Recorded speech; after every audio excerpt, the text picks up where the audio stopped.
राजस्थान के एक दूरदराज गांव भैरूपुर में एक 100 साल पुराना हवेली नुमा मकान था।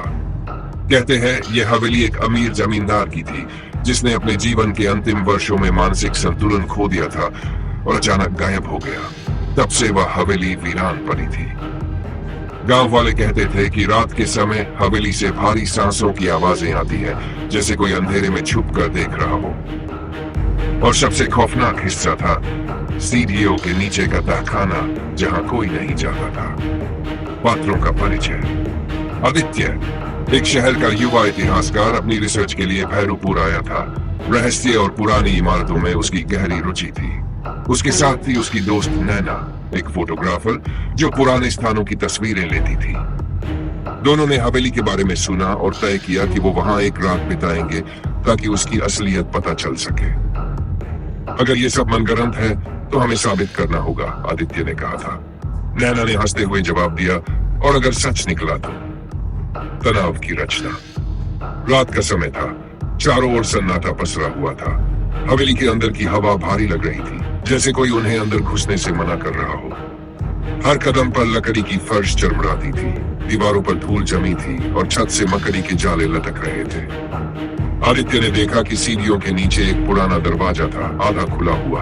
हवा के झोंके से वह दरवाजा धीरे धीरे हिल रहा था और अंदर अंधकार की गहराई दिख रही थी। तभी नैना ने कहा, तुमने सुना? किसी के चलने की आवाज आई। वे दोनों चुप हो गए।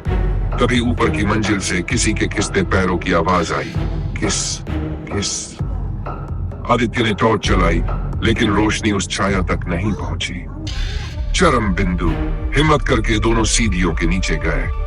दरवाजा धकेला तो तेज ठंडी हवा का झोंका आया, जैसे किसी ने सदियों से सांस नहीं ली हो। अंदर सिर्फ अंधेरा था और दीवारों पर अजीब निशान बने थे, जैसे नाखूनों से खरोंचा गया हो। तभी एक चीख गूंजी। नैना की नहीं थी, आदित्य की भी नहीं। वह आवाज किसी और की थी। अचानक नैना गायब हो गई। आदित्य ने चारों ओर देखा, लेकिन कोई निशान नहीं मिला। तभी उसे पीछे से किसी ने थपथपाया। वह पलटती देह सामने थी, आंखें गड्ढों जैसी गहरी और मुंह से काला धुआं निकल रहा था। तुमने मुझे जगाया, अब तुम भी यहीं रहोगे। बाय। निष्कर्ष अगली सुबह गांव के कुछ लोग हवेली के पास से गुजरे। दरवाजा खुला हुआ था, अंदर कोई नहीं था, न आदित्य न नैना। लेकिन सीढ़ियों के नीचे से किसी के हंसने की आवाज आती थी। कुछ लोगों का कहना है कि उन्होंने कैमरे की फ्लैश लाइट चमकती देखी, जैसे कोई तस्वीर खींच रहा हो। हवेली अब और भी डरावनी हो गई है और तहखाने का दरवाजा अब कभी बंद नहीं होता। कुछ दरवाजे खुलने के लिए नहीं होते, खासकर जब वो अतीत के साए से जुड़े हों। क्या आप चाहेंगे कि इस कहानी का अगला भाग भी लिखा जाए?